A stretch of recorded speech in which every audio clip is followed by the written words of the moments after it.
It's Purple Daily on Score North and ScoreNorth.com. Purple Daily, presented by Surly Brewing Company. This is not a situation where we do things in a knee-jerk fashion. We're very proud of the fact that we, as an ownership, try to think long-term. We know we want to be consistent, but at the same time, we evaluated where we've been at. A lot of factors go into it. We evaluated not just this season, but a whole body of work. There's no one person that's responsible, but we're clearly disappointed in the football results this year. And over the course of the past few weeks, this is something we've been thinking and deliberating quite a bit on. And over this past week, we kind of finalized this direction that we're beginning on now. And with that, welcome into Purple Access, brought to you by our friends at Surly Brewing Company. Also at TCL. TCL, enjoy more with their outstanding TVs. Hopefully you're watching playoff football this weekend on a TCL. That, of course, was Vikings co-owner Mark Wilf earlier this week talking about the decision to dismiss Rick Spielman and Mike Zimmer from the Vikings. Zulgad, executive producer Declan Goff, and Star Tribune sports columnist and my good friend Chip Scoggins. And Chipper, I have been excited for this show all week. We've been here before. We will hopefully be here again at some point because it means that we'll have lived a long time. Give me your or not. Well, then we won't be here to talk about it. And I hope people enjoy this episode. Yeah. Your thoughts on the dismissals that we saw come down on Monday? I will say I was mildly surprised with Spielman. I thought there was no chance that Zimmer would survive this season. It just seemed like that was the easy answer. It's sort of, I think even he in the last couple of weeks was resigned to it. You could tell by his body language and just demeanor. I think he knew it was over.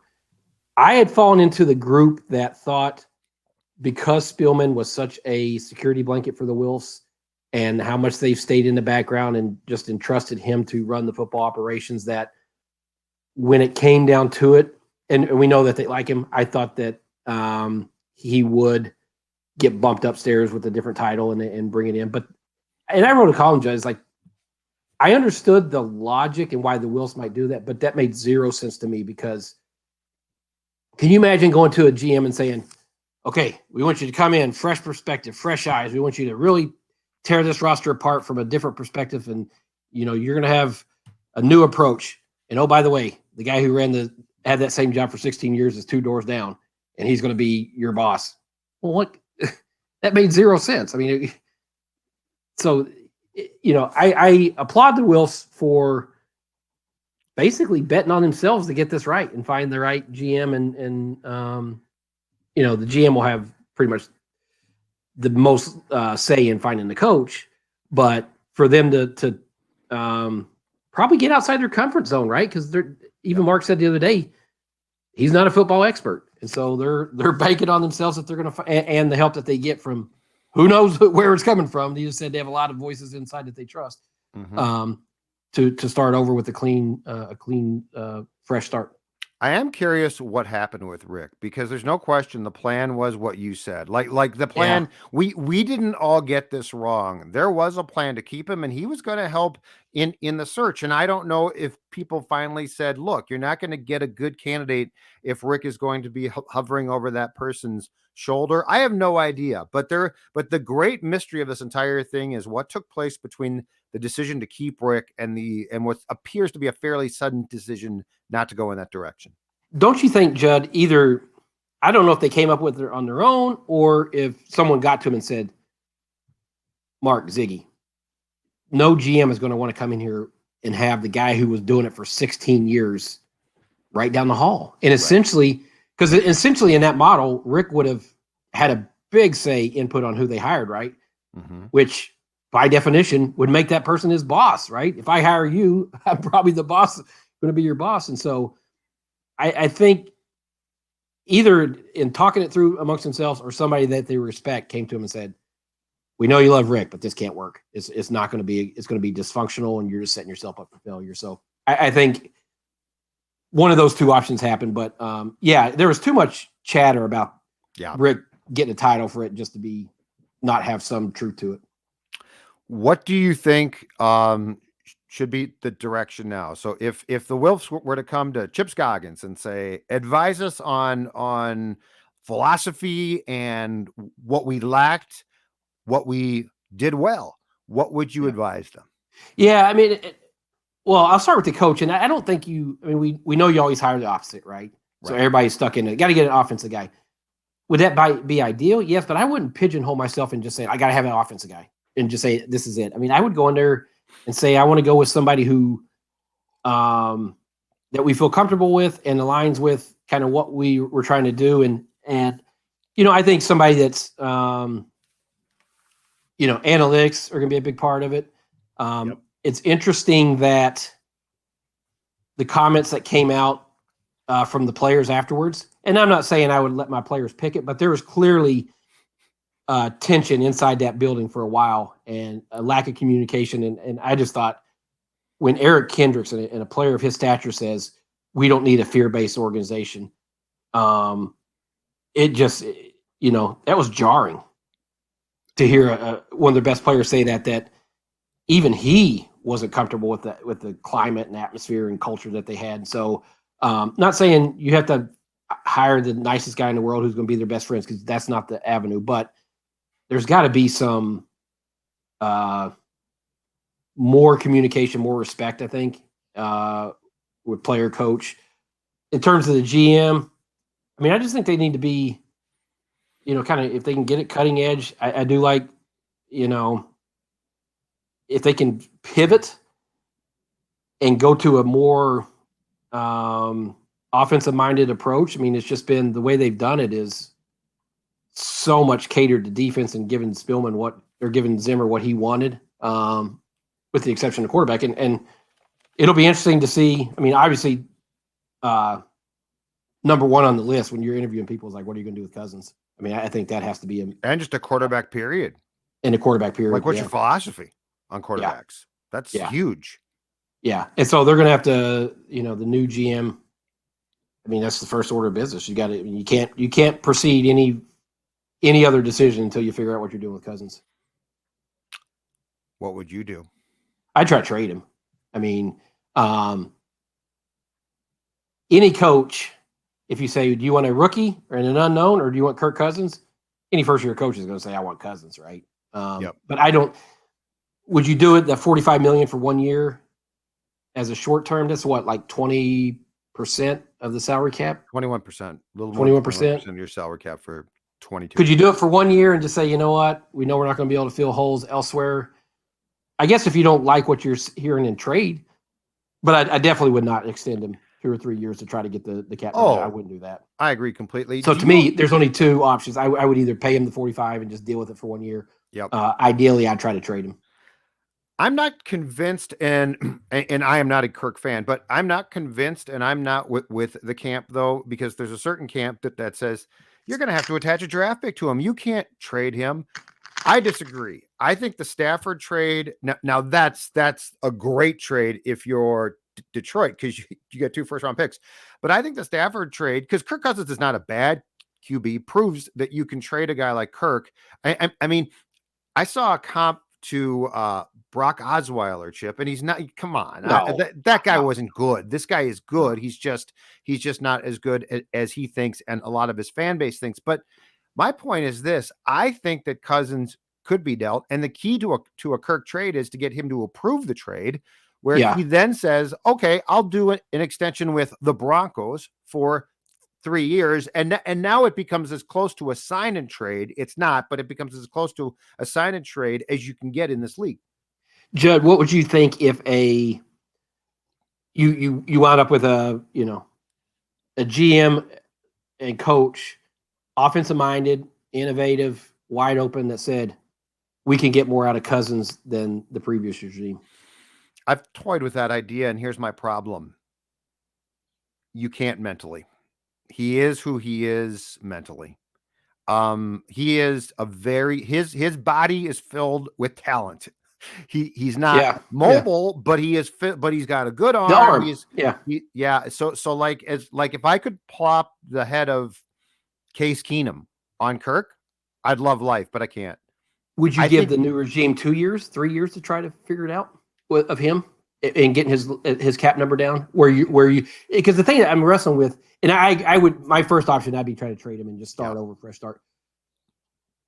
and I don't know if Mark Wilson was just saying this, but he clearly is, wants nothing with rebuild. He thinks the talent's here, Yeah, Jefferson, Dalvin. Do you maximize that? No. You maximize the Dalvin? No, here's why. The window with those guys and Thielen, and I think the window on those guys though is shutting quickly. And so if I was to sit down with the Wolves today as a GM candidate and make my presentation, I would argue that it's flawed to say, oh, you've got Harrison Smith and Thielen and Cook, and they're not young, and the wear and tear on their bodies has increased substantially. Hunter too. So what I would say is the fastest that we are going to get on a winning track, because it's not rebuild's the wrong word. Retool is fine. Reset. Yeah, reset. Is to draft well, get a ton of cap room, sign players, and I don't think that Kirk is a winner. Yeah, I think what I would, if I couldn't, teams probably know they're going to be desperate to trade him, right? Because they don't want to pay the $45 million. But teams are desperate for a quarterback. That's I mean, I got to imagine Pittsburgh thinks they're in a win now mode with everything, but Brock. I do wonder, because it sounds like this quarterback class coming out is not very good, right? And I don't know about the one behind them. I'd have to look and see like who they're anticipating next. But you do wonder if you say, okay, we'll ride it out for 1 year and then draft our quarterback the next year, get one more year out of Kirk. And that's possible. But what would the dominoes be if you paid him that 45? I mean, you'd be getting rid of some guys that maybe you didn't want to have to get rid of because you're definitely not going to be able to fill holes in your roster. And so, I mean, think about it, him, Danielle Hunter. What are you going to do with Danielle Hunter? That's a very good question. You might not keep him when he's due that balloon payment come March, for all I know. I don't know. Yeah. I mean, that's the thing. It's like, yes, this is a desirable job because the ownership gives you everything you want. New facility, right. Justin Jefferson, Dalvin Cook. I mean, you have some young talent here, but this roster has some serious major question marks that you have to solve. But that makes it right away. But I like that because I can say the potential's there. Yeah. I think everything that's flawed about this team is short-term stuff that can be fixed. And if the Wolves privately sat you down, Chipper, and said, okay, we think that we can win a Super Bowl in 22, I'm walking out the door. Yeah. Like, you're crazy. No. Like, I tell you, you're just wrong. But here's what we can do. And by 23, we can pop back up. So, but I mean, everything so the 3 GM jobs open right now are the Giants, the Bears, Vikings. The Giants and Bears are dumpster fires right now. They're not well run. They've got all types of problems. The Vikings have very short-term problems, but they've got a lot of great long-term things going for them. And if the Wilfs are realistic, I think that you have that the GM job is an absolute goldmine. But I'll say this, Judd. We keep talking about the young talent, and I think we say it because Justin Jefferson's second year, and he's already one of the best. Tell me on their defense, who is a core guy going forward for the next 5 years, 4 years? Right now, I would say because Hunter's now been hurt in back-to-back years, and his contract has that balloon payment due in March. I would say core guy 0, but I love that fact. I love that because but it's hard to start with 0 and get to where you need to be. But offensively, if I do things right here, but I mean, it's a blank canvas, and I got time. Like privately, I have to be told I have time. I can't be told. We're expecting great things now. Super competitive in 2020 is what Mark Will said. I mean, and he should have stopped himself at we're trying to build a championship. Like you don't need to say like we don't expect you to say, and you know what, we're gonna suck in 22. Dump those tickets. But yes. Short term, there are roster construction problems, including quarterback, which is why Rick was fired. But this job is a great, to me, blank slate of opportunity here. And Chip, look, by 23, you are going to have potentially loads of cap room. Yeah. Oh yeah. Because you're gonna and attracting guys here will not be tough. Practice No, because facility, stadium. Yeah, it's yeah, cold, but you've got a lot of things to sell here.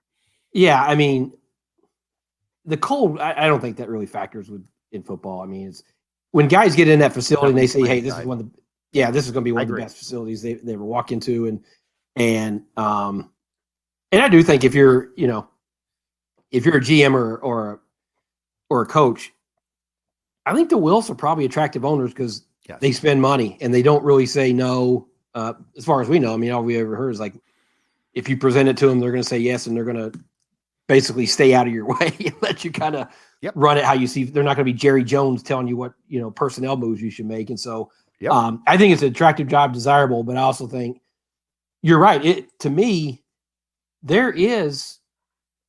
We focus so much on Cousins and what you do there, but there is a little bit of that blank canvas, what you're saying about, because I think that defense is going to have to get, I mean, Harrison Smith's getting older.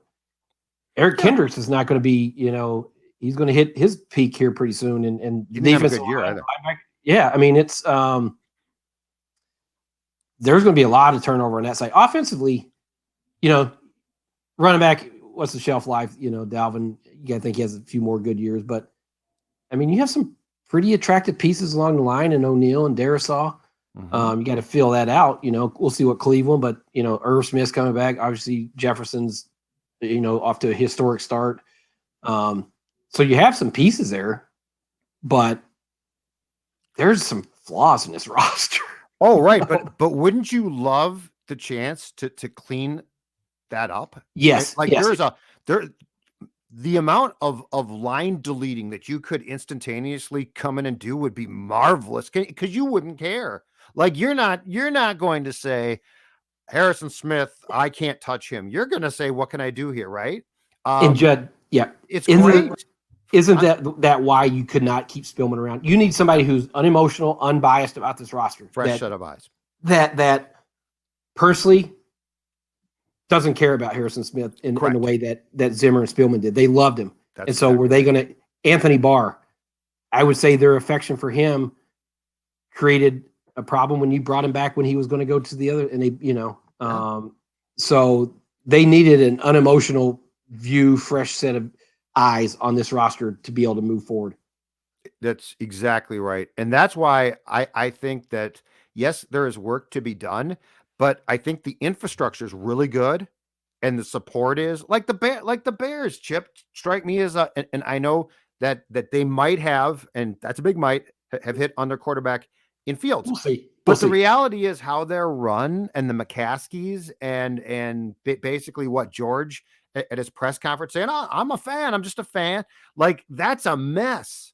The Wilfs, I'm not saying that they're the greatest, but I do think, to what you said, is exactly right. I think they give you support and then get out of the way, but they're professional about their job.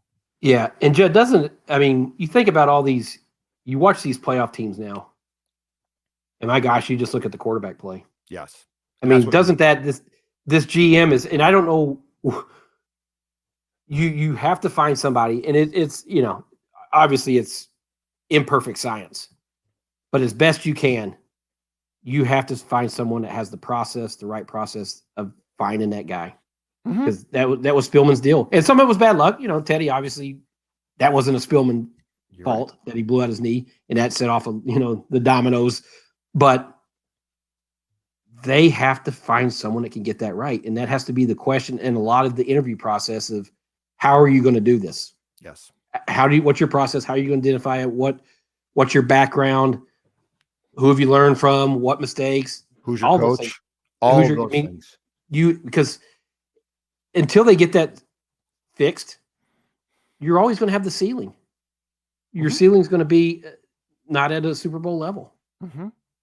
No, you're 1,000% right, and that's where the Wilfs have to be right. The Wilfs have to hit on the GM, and yeah, I think the top thing, if you were to list the demerits against Rick, I think the top 2 or 3 things: quarterback.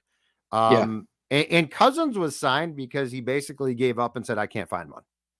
Sure. That was his, and I liked the signing at the time, but that contract, which is the problem with Kirk, or the biggest problem, that contract is Rick saying, Rick's 2 biggest moves are basically him punting on the quarterback spot.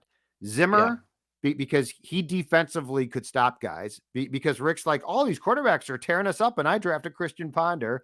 And then Kirk, because Rick said, I can't find one. And that's the type of thing that the new GM, you have to have complete faith that he can find the quarterback. Yeah. And you know, the Cousins thing, I don't know if it was him giving up, saying we can't find him. Previously, they had made mistakes up until that point, but they're at a point where he was saying, you know what, we can't start over. I can't run the risk of trying to pick a new one. I mean, that roster was built. I mean, you're coming off an NFC championship. Right. You could not entrust that to a young quarterback. You needed as much veteran experience as you could get there. So now the contract, you're right.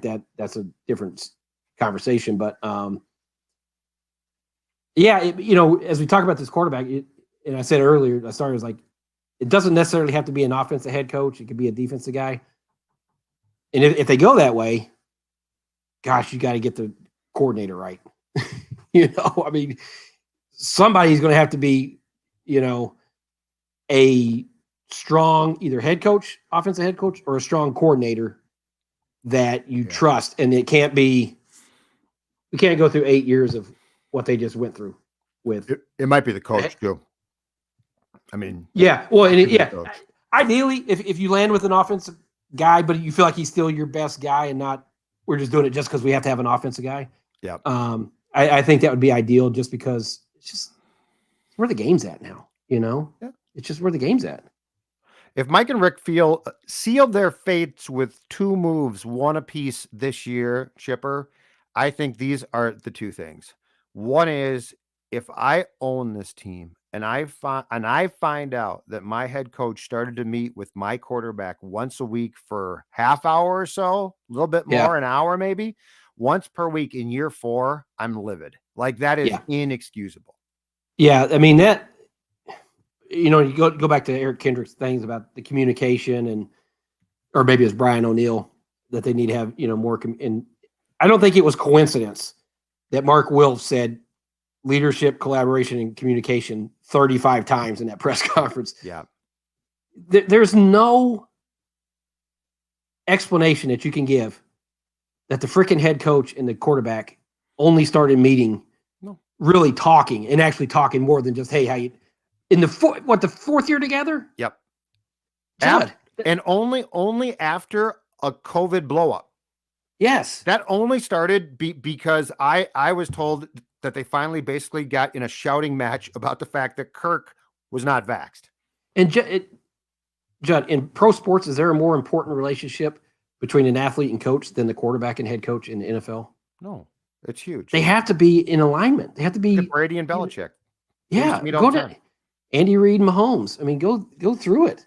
So that, I mean, just the dysfunction there was doomed, you know. And so, but I also think that's one. But when Mike entrusted Clint Kubiak and just thought our offense is going to be fine, I just got to fix the defense. I'll put Clint in there. The offense was good last year. They were good, not great. I mean, they finished 14th in scoring again this year, Judd.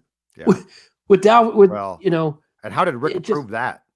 If I'm the GM, I'm Mike. We cannot have a 34-year-old son of Gary and just be like, it's going to work. It was just such. Yeah. I just don't know how much thought he gave into it. I think Mike just said, our defense was so bad. If I fix that and we just have the same offense, we're going to be a playoff team. And it doesn't work that way. I think you're. He overestimated how good their offense was last year. Yeah, they had a lot of yards, but to me, forget total offense. Look at scoring offense. They were 12th or 13th. The offense, though, didn't interest him, and he was obsessed with fixing. He was so obsessed by that meltdown against the Saints on Christmas Day. Yeah, that's all he thought was, I just got to fix this. I got to fix this. And it's like, Mike, and he didn't. And no, he didn't. And it's like, Mike, this league as a whole has gone in a direction that you hate. Yeah, as a head coach. Yes, you know, it's gone in a direction you can't get your head around. Well, and that's the other thing is like, and this is where it comes back to Spielman is like, I mean, the free agent, you know, Breland, Mackenzie Alexander, the defensive end, you know, Weatherly. I mean, guys they brought back just didn't pan out. No. And I guess Tomlinson and Pierce were okay. But why did they think that they could move Tomlinson? Paying him more than okay. And explain this. Why did they think that they could just easily shift Tomlinson from the nose with the Giants to the 3-tech? The 3-tech's a really hard, incredibly important job. Now, I'm not saying that he was bad there, but I mean, he was a nose trying to learn on the fly. It was a very weird, no problem. It's like, no, the 3-technique's hard. Is that that's Kevin Williams' old position? But is that hey, Andre Patterson can turn coal into a diamond type thing? I mean, hey, give him something raw and he'll make him a great player. And I think Andre's a great coach, but it doesn't always work out the way, you don't always get a Daniil Hunter, So I don't know. Maybe they just felt like it's an easier transition than what we're making it out to be. But that's the thing, is like, that's, come back to is like, it would be way too convenient just to say this is a Zimmer problem. I mean, there's personnel mistakes all over this roster. Oh, hell yeah. Absolutely. And so to essentially give Spielman a promotion would have been, that would have caused, I think, major backlash to the Wilfs. On Rick, I think the most telling thing, if you parceled through what went wrong in 2021 for him, I think the most telling sneaky thing I have not heard talked about a lot, but I do think it's incredibly interesting, is this: the decision to trade back and take Darisaw and pass on Mac Jones. And here's why. The conversation, Chip, was this. It was literally this. And I'm guilty. So I said this. Well, he wouldn't have played here and they couldn't have developed him like the Patriots did.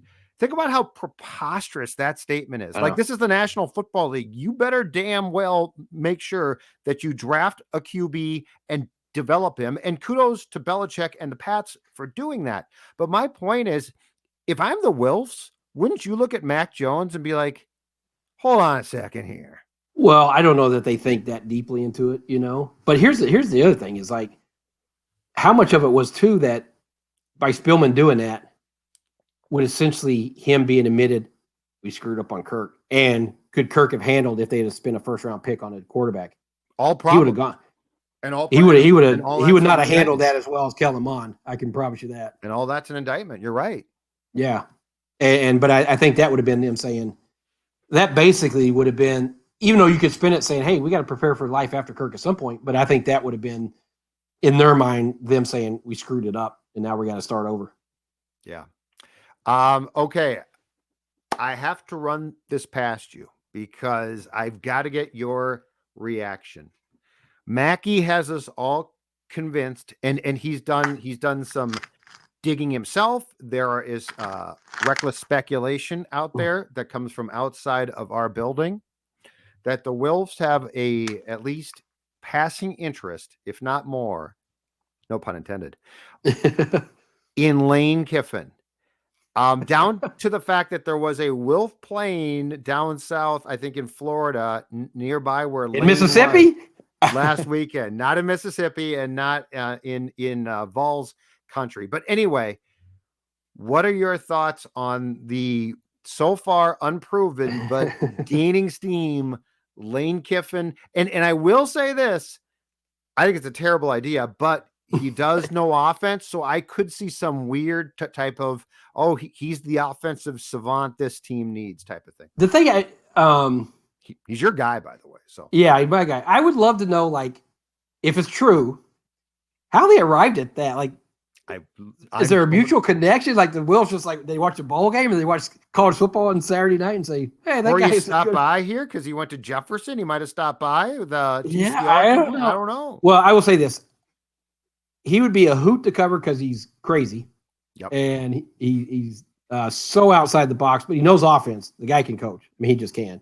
Mm-hmm. I think it would be so out of the box for the Wilfs. I think they're more likely to play it safe than Lane Kiffin. I think I would be, I don't know if shocked is right, definitely surprised, but it's interesting that Mark said they're going to cast a wide net. I mean, that is a wide net when you're saying you're going to include Lane Kiffin in it. But The guy knows offense. I will say that. You can't deny that he doesn't know offense. But I think they'll play it a little more traditional and safe than that. And I think if Lane is the choice, Chip Scoggins, the three of us have to go out and we have to hoist a beer. And I'm wondering what that beer would be. No, I'm not. It's going to be Surly Furious. One for Lane, one for Chip, and one for Judd, because it's the best IPA in town. All of the Surly Brewing products are fantastic. Declan knows that, but Surly Furious is the official beer of Purple Daily, Purple Access, and Judd and Chip. Thank you, sir. Great stuff. And we'll talk soon again. I'm sure the next week or so is going to be extremely interesting. Looking forward to it. See you, brother. Talk to you.